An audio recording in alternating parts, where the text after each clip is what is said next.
오늘 다시 말하노니 기뻐하라, 빌립보서 4장 4절에 있는 그 본문 말씀을 가지고 다시 한번 우리가 왜 기뻐해야 되는가 하는 말씀을 생각해 보고자 합니다. 우리 기독교를 다른 종교와 비교를 한다면 자주 말씀드립니다마는 저는 우리 기독교를 종교의 카테고리 안에 두는 것을 좋아하지는 않습니다. 기독교는 세상 종교와는 다른 그러한 특징이 있기 때문에 종교라는 카테고리 속에 넣을 수 없다고 생각합니다. 그러나 세상적인 그런 사람들이 그렇게 카테고리 안에 넣었기 때문에 아무튼 우리 기독교를 그런 세상의 다른 종교와 비교해 본다면 우리 기독교는 기쁨의 종교라 하는 거지요. 그래서 이 기쁨이라고 하는 것이 우리 기독교 성도들의 특징이 되는 그런 가장 중요한 기독교를 설명할 수 있는 단어다. 이 기쁨이라고 하는 것이. 오늘 이 빌립보서는 기쁨을 우리에게 말씀해 주시는데 특별히 고난 중에 힘들어하는 기독교인들을 위로하시는 권면의 말씀으로 빌립보서가 채워져 있다 하는 거예요. 빌립보서를 쓴 저자는 로마 옥중에서 수감 생활을 하는 사도 바울이지요. 감옥 안에서 살아가는 자가 감옥 밖의 사람들에게 하나님의 위로를 전하는 그런 말씀이에요. 더 정확하게 말하면 사도 바울이 빌립보 교회의 교인들에게 전한 위로의 말씀이지요. 빌립보 교회는 사도 바울이 트로아에서 보았던 환상의 결과로 생겨난 교회입니다.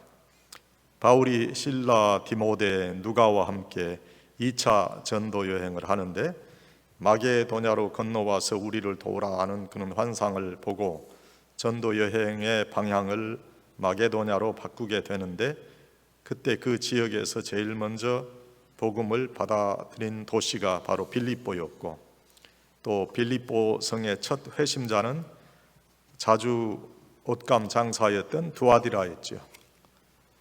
그 후에 바울은 귀신을 쫓아내는 사역을 감당하고 빌립보 감옥의 간수도 회심케 하는 그런 사역을 감당합니다. 이들이 바로 빌립보 교회의 개척 멤버가 되게 됐습니다. 사도 바울이 로마 옥중에 갇히게 되었다는 말을 듣고 빌립보 교회는 에바브로디도라고 하는 주의 제자를 보내어 영치금을 바울에게 전하고 성도의 사랑을 전했어요. 이 에바브로디도가 다시 빌립보로 돌아가면서 바울의 편지를 가지고 갔는데 이것이 바로 빌립보서다 하는 거예요. 로마 옥중에 있는 사도 바울이 빌립보 교인들을 위로하고 권면하는데 기뻐하라고 권면합니다. 내가 다시 말하노니 기뻐하라. 힘주어 강조합니다. 참 역설적인 그런 말씀이지요. 어떻게 지상의 지옥이라 말하는 감옥에서 자유가 없이 결박된 사람이 감옥 밖의 자유자들에게 기뻐하라고 할 수 있겠느냐 하는 거예요. 이 사도 바울의 기쁨의 원인은 바로 이 땅의 모든 일들을 초월하는 영적 능력에 있었던 것입니다.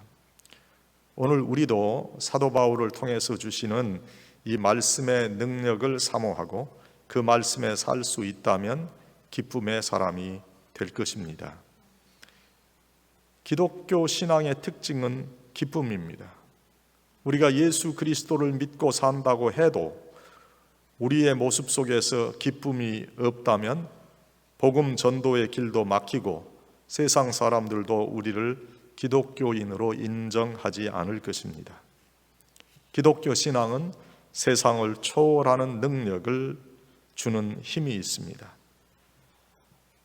우리가 그 능력을 소유하고 있는지 우리 자신에게 물어보고 그 답을 얻어야 합니다. 세상에는 우리가 감당하기 어려운 시련들이 참 많습니다. 여러분, 그 많은 어려움과 고난을 겪으면서도 과연 나는 기뻐한다, 그렇게 말할 수 있습니까? 어려움과 슬픔 가운데, 고난과 역경 가운데 정말 여러분 기뻐할 수 있습니까? 아니면 기뻐하는 채 하는 겁니까? 우리 신앙의 진실이 무엇인가?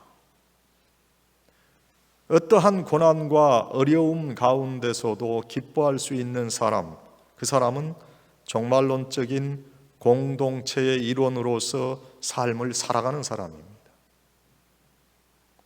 일반적인 세상 사람들은요, 사람이 건강하게 오래 살고 물질이 풍성하고 인간관계에 막힘이 없는 삶을 살면 이건 분명히 축복된 삶이라고 생각합니다. 그런데 그리스도인의 삶 가운데 그러한 모습의 삶이 나타나지 않고 있는 것은 하나님께서 그들과 함께하지 않았기 때문입니까? 예수를 잘 믿는 분도 일찍이 하나님 앞에 가신 분도 있고, 예수를 진실되이 섬겼음에도 물질적으로 여유가 없는 분도 있습니다. 그런 분들을 만나고 또 그 주위의 사람들을 만나며 그분들이 불행한 것 같다고 느끼게 되고 우리에게 기쁨이 없으면 우리는 참된 예수를 만나지 못한 사람이에요. 예수를 믿는다는 것은 삶과 죽음을 초월한 능력을 힘입는 거예요. 그래서 세상이 감당할 수 없는 사람이 된다고 말합니다.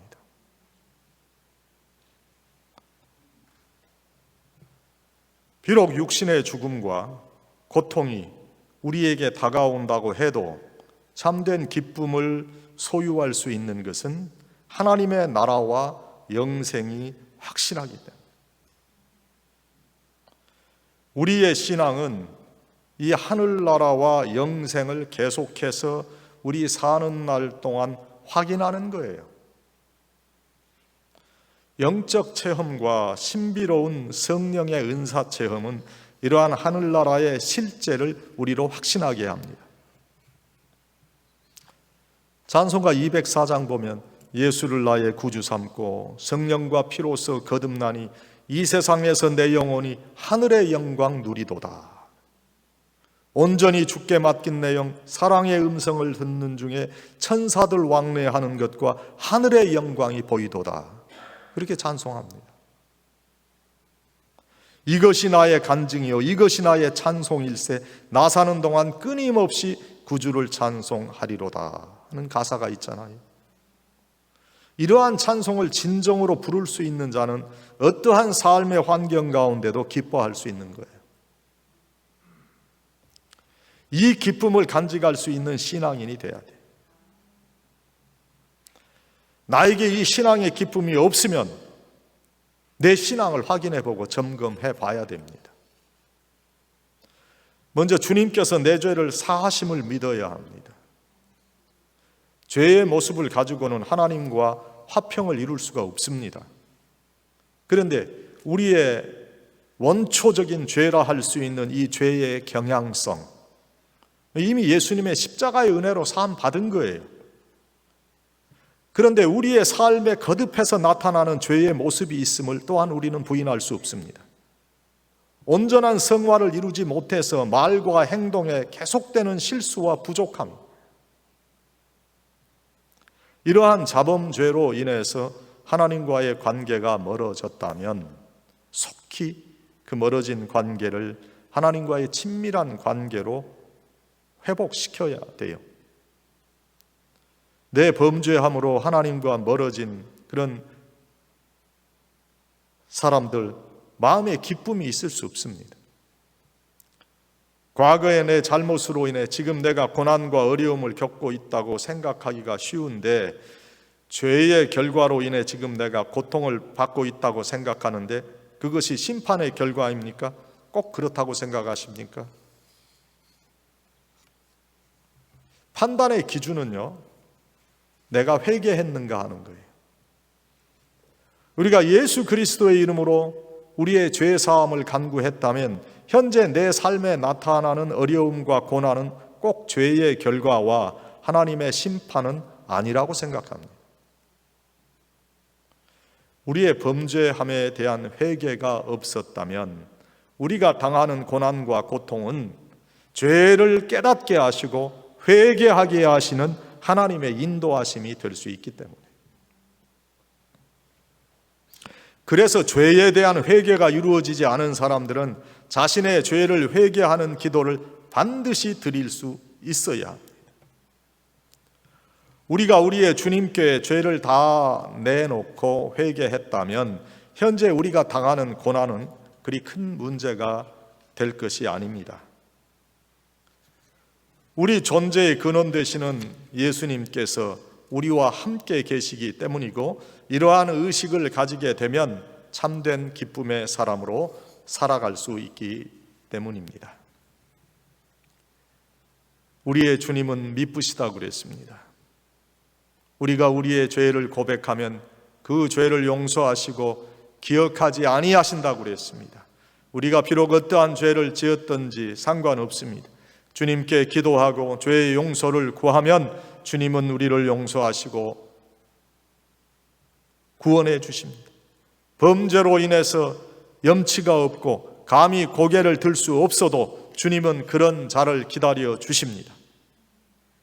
세상에서 죄인의 대표격이라 할 수 있었던 세리와 창녀도 주여 죄인이로소이다 불쌍히 여겨 주시옵소서 이렇게 기도했을 때 예수님은 긍휼과 인자로 용서하시고 제자로 삼아 주셨습니다. 그래서 우리도 주님을 바라보고 회개의 기도를 드려야 합니다. 그때 마음의 평안과 기쁨을 심령에 가질 수 있어요. 시편 86편 5절에 주는 선하사 사유하시기를 즐기시며 주께 부르짖는 자에게 인자함이 후하심이니이다, 그렇게 말씀해 주셨어요. 세상에서 어떤 무섭고 감히 말로 형언할 수 없는 죄를 지었다 할지라도 예수님께 나아와 죄를 회개하면 사함을 받을 수 있습니다. 이사야 1장 18절에 여호와께서 말씀하시되 오라 우리가 서로 변론하자. 너희 죄가 주홍 같을지라도 눈과 같이 희어질 것이요 진홍같이 붉을지라도 양털같이 되리라, 그렇게 말씀하셨어요. 문제는 자기 죄를 깨닫지 못하는 데 있어요. 자신의 죄를 깨닫는 영적 분별력과 깨달음을 구할 수 있어야 돼요. 하나님께서 주시는 말씀에 자신을 비추어 보아야 합니다. 모든 죄에서 자유로운 경건한 심령은 하나님께 구할 때 담대함으로 구할 수가 있다고 하셨어요. 또 참된 기쁨을 가지고 살 수 있습니다. 우리 인간은 두 종류로 구별할 수 있어요. 죄를 짓고도 깨닫지 못하는 사람, 죄를 범한 후 양심의 가책으로 자신의 죄를 깨달아 회개하는 사람이, 전자는 희망이 없는 죄인입니다. 그러나 후자는 희망이 있는 죄인입니다. 그래서 죄를 깨닫는 은혜를 구해야 돼요. 죄를 깨닫는 은혜를 얻게 되면 온전한 자유함을 얻을 수 있고 참된 하늘의 기쁨을 소유할 수 있어요. 신앙이 성숙하지 못했을 때에는 죄라고 생각하지 못했던 것들이 성숙한 신앙의 사람이 된 후에 모두 죄로 여겨지게 되는 것이다. 계속해서 깨닫게 되는 죄를 예수님께 다 아뢰고 회개한 심령에는 기쁨이 넘치게 되는 거예요. 그 다음에 주님과 동행하면 기쁜 거예요. 존재의 근원이시고 우리의 삶의 주인 되시는 주님과 동행하면 어떠한 삶의 고난 속에서도 기뻐할 수 있어요. 스펄전 목사님이 이러한 말씀을 남겼습니다. 실망한 신자여, 위로의 주님께 가서 위로를 구하라. 펌프가 말라 있을 때 물을 길어 넣듯 주님께 나아가 그의 기쁨을 당신의 마음속에 부어 넣어라. 그리하면 당신의 기쁨이 넘치리라. 펌프가 뭔지 모르는 사람들이 혹시 있을 것 같았어요.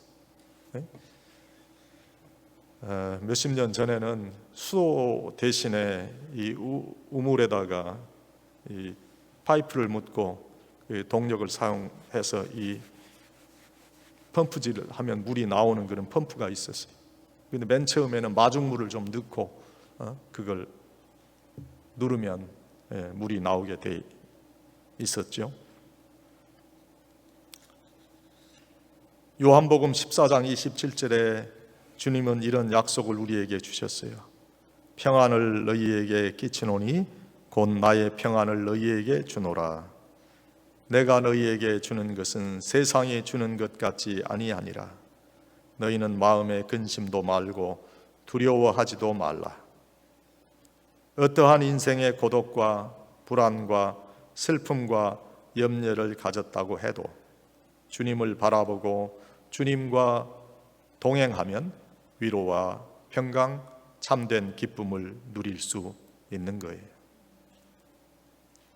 인생은 단순하지 않아요. 평안할 때에는 우리는 자신만만해하고 큰 소리를 쳐도 심각한 인생의 문제를 만나게 되면 앞이 캄캄해서 어찌할 바를 모르고 당황하게 됩니다. 믿음도 없고 마치 세상 사람과 똑같이 행동하는 경우가 많아요. 이러한 믿음 없는 행동을 하지 않으려면 여러분 주님과 동행해야 돼요. 주님과 동행하면 평안이 있어요. 참 기쁨을 소유할 수 있어요. 인생의 풍파를 만나거든 내가 주님과 함께 동행하고 있는가를 먼저 생각해 보세요.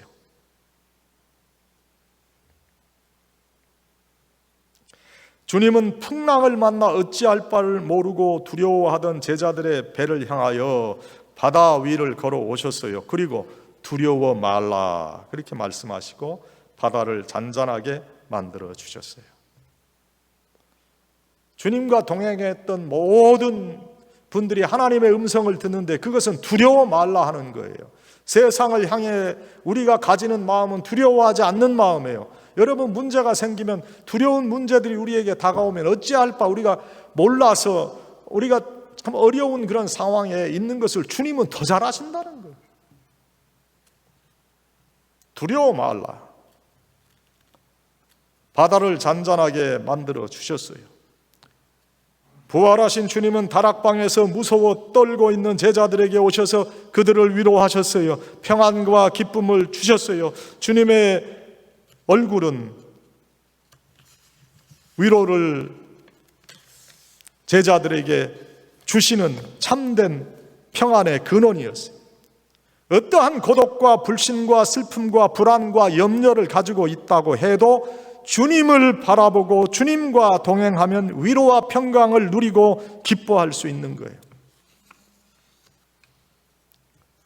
구약 성경에도 그런 말씀이 있는데 특별히 출애굽한 이스라엘 백성들은 하나님께서 그들과 함께 동행하는 증거를 받았잖아요. 구름 기둥과 불 기둥에 인도하시. 하나님께서 이스라엘 온 족속 앞에 구름 기둥과 불 기둥을 세우시고 그들이 친히 똑똑히 볼 수 있게 하셨어요. 하나님께서 이 그 많은 사람들을 인도하고 동행하고 계심을 보여주셨어요. 우리가 이 구름 기둥과 불 기둥의 사건을 통해서 배울 수 있는 것은 여호와 하나님의 동행이라는 교훈이에요. 하나님은 택한 백성들을 이 땅에 홀로 두시지 않는다는 것. 그들에게 허락된 인생의 때에 동행해 주십니다. 우리가 어디에서 무엇을 하든지 하나님의 동행하심이 있다는 것을 잊어서는 안 돼요. 우리가 사망의 음침한 골짜기를 헤매고 다닌다 할지라도 하나님의 동행하심이 있다는 것을 잊지 말아야 합니다. 하나님께서 동행하시기에 두려워할 필요가 없습니다.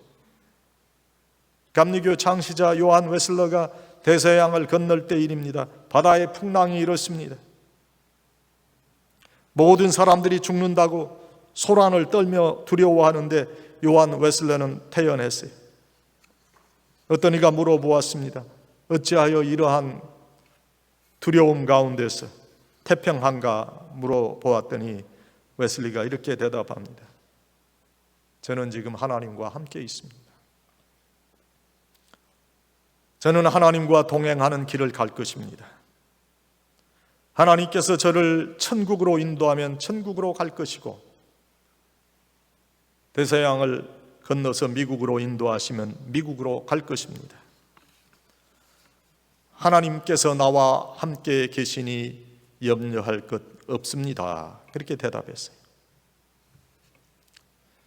여러분, 우리 가운데 지금 말로 다 할 수 없는 시련을 가지신 분이 있을 겁니다. 겉으로는 평안한데 지금 많은 문제 때문에 고민하는 분이 지금 있어요. 이 시련의 때에 하나님께서 나와 함께 하신가 하고 의심하지 마세요. 하나님도 우리와 함께 아파하시고 눈물 흘리시고 계세요. 그러나 조만간 우리를 시련과 환난이 없는 것으로 인도하실 거예요. 날이 더우면 구름 기둥으로 뜨거운 햇볕을 가려 주실 것이고, 추우면 불 기둥으로 더웁게 해 주실 것입니다. 우리는 주님과의 동행의 역사를 기억해야 돼요. 이스라엘 백성들의 출애굽 시대와 다르지 않은 환경에 우리도 노출되어 있어요. 지금 우리의 생명이 사방으로 노출된 채 위협을 받고 있습니다. 그러나 우리의 주님이 우리와 동행하시기에 두려움도 없습니다. 염려도 없습니다. 오히려 든든한 동행자가 있기에 기뻐할 수 있습니다. 우리가 어려움을 당할 때 그 어려움에서 우리를 구출해 주시는 분과 함께 인생을 살아간다는 것은 기쁨이 아닐 수 없어요.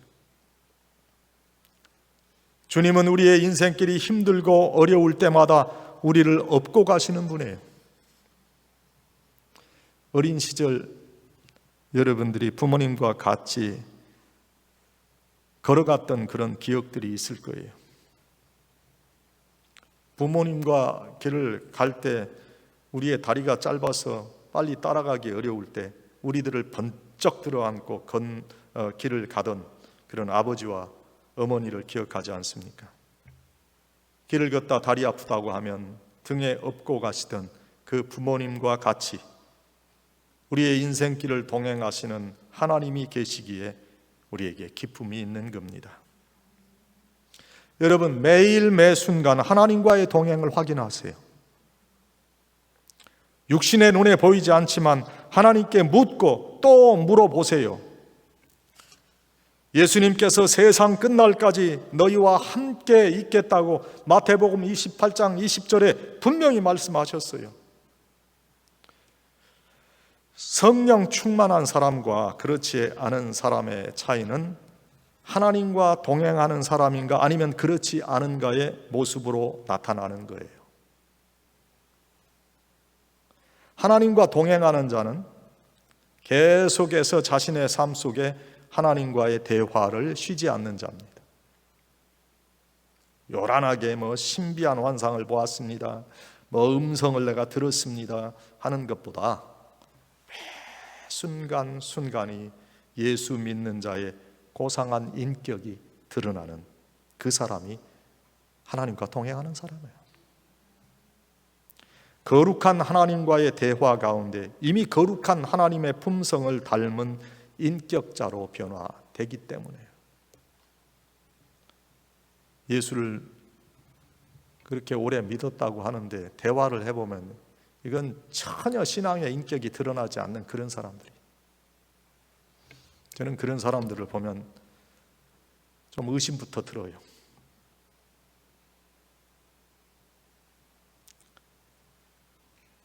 거룩한 하나님과의 동행 가운데 우리도 하나님의 거룩한 품성을 닮은 사람으로 변화돼 간다.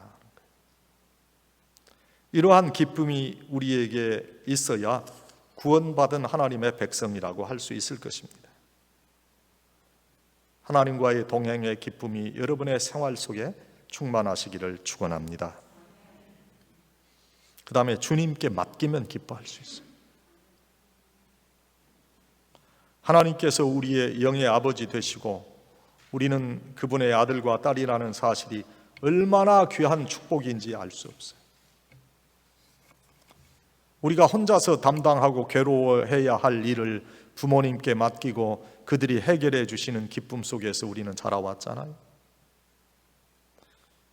이제 성인이 된 후에라도 부모님께 우리의 고충을 말씀드리면 부모님은 마치 본인들의 일처럼 염려하고 무엇인가 도움을 주려고 애쓰는 모습을 볼 수 있어요. 좀 쑥스럽지만 제가 우리 딸들이 지금 아이들을 기르고 있잖아요. 두 딸이 또 뱃속에 아이들을 또 가졌어요. 이제 4명이 이제 손녀가 이제 있게 되는데 너무 힘들어하는 그 모습 보니까 여러분들도 기억 아마 하실 거예요. 그 아이를 뱃속에 안고 또 가난 아기들을 키우니까 그 얼마나 힘들어요. 그러니까 그게 마치 제 일 같아서 저녁에 잘 때에도 그런 생각이 들어요. 아유, 애들이 힘들겠다. 어떻게 좀 도움을 좀 줬으면 좋겠는데 그런 생각이 부모니까 들더란 말이에요. 육신의 부모는 나이가 들면 우리의 모든 고충을 다 해결할 수 없지만 영의 아버지 되시는 하나님께서는 모든 것을 해결하실 수 있으신 전지하시고 전능하신 영의 아버지세요. 능력이 있으신 분이에요. 우리가 홀로 지쳐서 쓰러지지 않도록 그가 지키시고 보호하시고 때로는 우리의 무거워질 수 없는 인생의 짐을 대신 매주신단 말이에요. 누군가 해결해 주시는 분이 우리와 함께 있다는 것처럼 기쁘고 즐거운 일이 어디 있어요? 말씀대로 우리가 산다면 베드로전서 5장 7절에 있는 말씀을 우리가 기억해야 돼요. 어떤 말씀이 있어요? 너희 염려를 다 주께 맡겨버리라. 이는 그가 너희를 권고하심이라. 그런 말씀이 있어요. 그래요. 우리의 삶의 염려를 주께 맡겨야 돼요. 주께 온전히 맡겨야 기쁨이 있어요. 주님께 삶의 문제를 맡기고 기도하다 보면 깨달음을 주세요. 그 삶의 문제가 내 개인적인 정욕을 위한 것인지 아니면 하나님의 백성의 삶의 필요를 위한 것인지 하나님의 영광을 위한 것인지 깨달음이 있게 되고 그 후에는 기도의 제목과 목적이 달라질 수도 있어요. 어쨌든지 이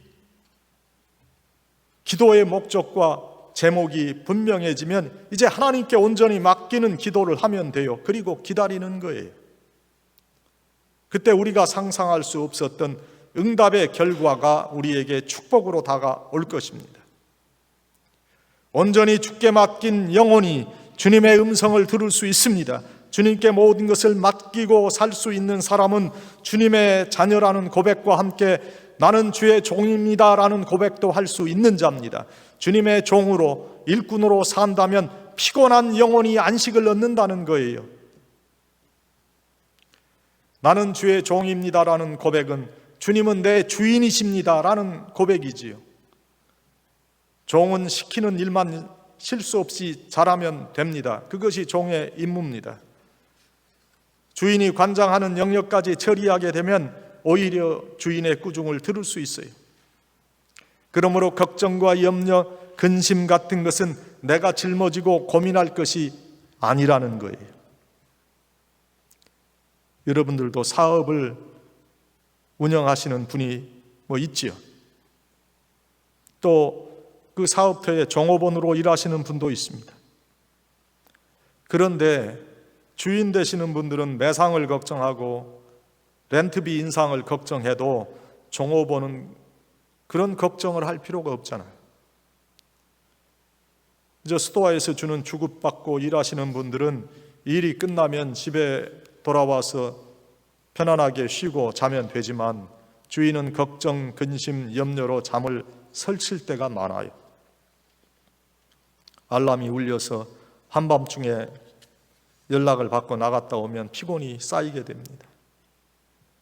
그런데 종업원은 맡은 일에 최선을 다하면 그뿐이요. 나는 주의 종입니다라는 고백 속에는 자기를 낮추고 살겠다는 의미도 포함되어 있어요.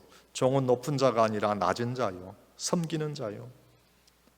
높은 자보다는 낮은 자가 마음의 염려와 근심, 걱정이 없는 거예요. 주님은 우리의 주인이시기에 우리의 염려와 근심과 걱정을 맡아서 해결해 주십니다. 세상의 주인들은 무책임하고 말을 바꾸기도 하고 말을 잊어버리기도 하지만 우리의 주님은 절대로 그렇지 않습니다. 우리가 주님께 기도했던 모든 것들을 주님께서는 들으시고 우리가 감당하기 어려웠던 일들을 해결해 주신다 하는 거예요. 제가 지금까지 살아온 제 생에 하나님께서 짐을 맡아주셨던 간증이 너무 많아요. 우리가 지금 교육관을 2층으로 잘 올렸습니다. 이제 지난주에 마지막 허가가 다 났어요. 그래서 이제 자유롭게 사용할 수 있습니다. 그런데 여러분, 그게 쉽게 지어진 게 아니에요. 물론 비용도 이 어려운 시기에 그 20만 불이란 그 비용이 어디서 나왔겠어요? 지금 우리가 많이 모일 수도 없고, 여러분 다 어려운 그런 상황 가운데서 어떻게 지었겠어요? 20만 불이 하나님께서 다 주신 거 아니에요? 그저 여러분들이 그냥 지어졌다 생각하지만 저는 너무 이 하나님께서 함께 하시는 그 간증이 있는 거예요. 가장 어려울 때 우리가 지금 지었습니다. 그리고 저거를 우리가 지을 때 카운티에서 허가를 안 해주려고 그랬어요. 우리 교회는 여러분 아시다시피 상당히 지금 이 면적이 큽니다. 이제 이렇게 면적이 큰 교회에 스프링쿨러가 없는 그런 빌딩이 있습니까? 스프링쿨러를 여기 넣게 되면요, 수압이 아주 많은 물로 인해서 이렇게 빨리 들어와야 되기 때문에 지금 우리가 쓰는 그 수도 파이프에 한 2배, 3배 정도의 그 수도관을 묻어야 돼요. 그 돈이 엄청나요. 천문학적인 규모로 돈이 늘어나요. 일반적으로 빌딩을 지을 때 들어가는 돈은 그런 돈이 많아요. 카운티에서 페어팩스 교회는 이제 충분한 면적을 이미 우리가 스프링클러 없이 지을 수 있는 건축법을 적용했기 때문에 더 이상 안 된다는 거예요. 그거 한 3,000 스퀘어피트 우리가 올리는데 이제는 이걸 올리려면 건축법을 적용해서 스프링쿨러를 넣으라 이거예요. 전체 다 스프링쿨러를 넣으면 지을 수 있습니까? 없습니까? 못 져요. 너무너무 답답하고 고민되고, 그래서 이번에도 정말 하나님께 기도 정말 열심히 했어요. 그래서 늦어진 것도 있어요. 하나님께서 허락해 주셨어요. 카운티 담당자들의 마음을 하나님께서 움직이셔서 이번에도 없이 이미 허가가 한번 난 교회이기 때문에 그 법을 소급해서 우리가 적용해서 베베사 한인교회가 지을 수 있도록 하자. 그게 진 거예요. 참 이런 간증이 수도 없이 많아요. 그렇기 때문에 하나님께서 함께 하신다는 사실을 부인할 수가 없어요.